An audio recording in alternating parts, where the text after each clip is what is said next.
বাগান বিলাস। আচ্ছা, বাগান বিলাস পছন্দ করেন না এমন কি কেউ আছেন? নেই, তাই না? খুবই স্বাভাবিক ব্যাপার। কারণ ফুলটি এতটাই সুন্দর যে বেশিরভাগই সবার খুবই পছন্দ এই ফুলটি। আজকে আমি এই ফুলটিই করব, আর সেটাই আপনাদের কাছে শেয়ার করব। এটি কিন্তু লং শার্টের ওপর করা হচ্ছে। এই শার্টটি আমার কাছে অর্ডার করেছিলেন রুমাদি। রুমাদি কিন্তু এর আগেও আমার কাছে অনেক জিনিসই নিয়েছিলেন।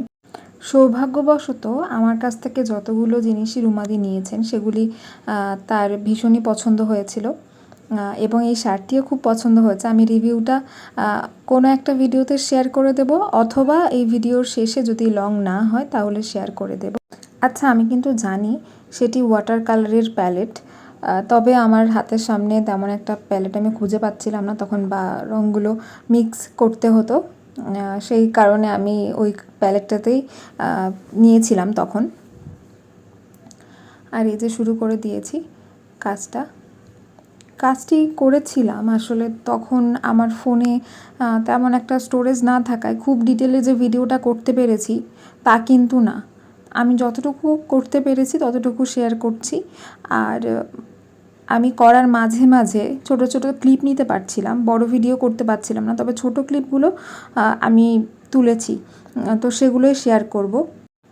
এই ধরনের কাস্টমাইজ শার্ট অথবা কটনের ফ্রক অথবা কটনের টপ, যে কোনো রকমের সবই কিন্তু আমি কাস্টমাইজ করে দিতে পারবো আপনাদের জন্য।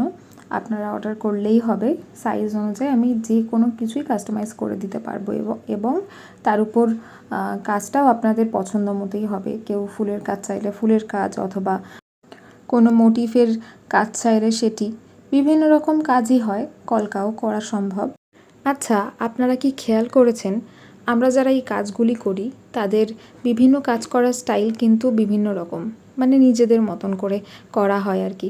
এই যে যেমন বাগান বিলাসটা আমি করছি, বিভিন্ন জন কিন্তু বিভিন্ন রকমভাবে করেন, তবে আমি এইভাবেই করতে স্বাচ্ছন্দ্য বোধ করি। বেশ একটু ডিটেলিং থাকবে, যাতে করে ভীষণই ভালো লাগে দেখতে। ডিটেলিং ছাড়া আমার যেন সব কিছু অসম্পূর্ণ মনে হয়। এই যে এরপর থেকে আমি ছোট ছোট করে ক্লিপ আপনাদের সাথে শেয়ার করব। যেমন বেশ কিছুটা করার পর এই রকম একটা পর্যায়ে এসে দাঁড়িয়েছে। আমি ততক্ষণে পাতাগুলোও সেরে ফেলেছিলাম, আর কিছু সাইড থেকে ডালপালাও দিয়েছি, কিছু কুড়ি দেওয়ারও চেষ্টা করেছি, আর পাতার ভেতরে কিছু ডিটেলিং করেছি, কিছুটা বাকিও ছিল। যতটুকু তখন দেখাতে পারছিলাম আমি দেখানোর চেষ্টা করেছি। আর এই ফুলের পাপড়িগুলোর ভেতরেও এক ধরনের ফুলের মতো ছোট ছোট সাদা সাদা কিছু থাকে, সেগুলোও আমি দিয়েছি যাতে আরও সুন্দর লাগে, আরও একদম আসলের মতো একটা ভাইব দেয়। তো কেমন হচ্ছে জানাবেন আপনারা সবাই।